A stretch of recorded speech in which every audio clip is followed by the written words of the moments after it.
அஸ்ஸலாமு அலைக்கும். மரணத்திற்கு பிறகு நம்முடைய நிலை எப்படி இருக்கும் என்பதை பற்றி ஒரு முக்கியமான ஹதீஸ் மூலம் தெரிந்து கொள்ளலாம். ஒரு மனிதன் அடக்கம் செய்யப்படும் போது அவனுடைய கபர் அவனிடம் பேசும்.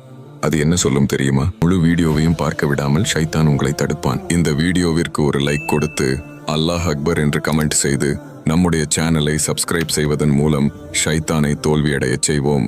ஓ மனிதனே, நீ என்னை பற்றி மறந்து விட்டாய். நான் தான் உன் கடைசி வசிப்பிடம். நான் தனிமையின் வீடு, நான் மண்ணின் வீடு, நான் புழுக்களின் வீடு. நான் உனக்கு சொர்க்கத்தின் ஒரு தோட்டமாகவோ அல்லது நரகத்தின் ஒரு பள்ளமாகவோ இருப்பேன். ஆம், நாம் வாழும் ஒவ்வொரு நொடியும், நம்முடைய செயல்கள் அனைத்தும் நம்முடைய அடக்க ஸ்தலத்தை தீர்மானிக்கிறது. நாம் நல்ல அமல்கள் செய்தால் நம்முடைய கபர் நமக்கு நிம்மதியான ஒரு இடமாக இருக்கும். ஆனால் பாவங்களில் மூழ்கி வாழ்ந்தால் அது ஒரு கொடூரமான இருண்ட இடமாக மாறும். இதை பற்றி நபி ஸல்லல்லாஹு அலைஹி வஸல்லம் அவர்கள் கூறினார்கள், ஒரு நல்ல மனிதன் அடக்கம் செய்யப்பட்டால் அவனுடைய கபர் விசால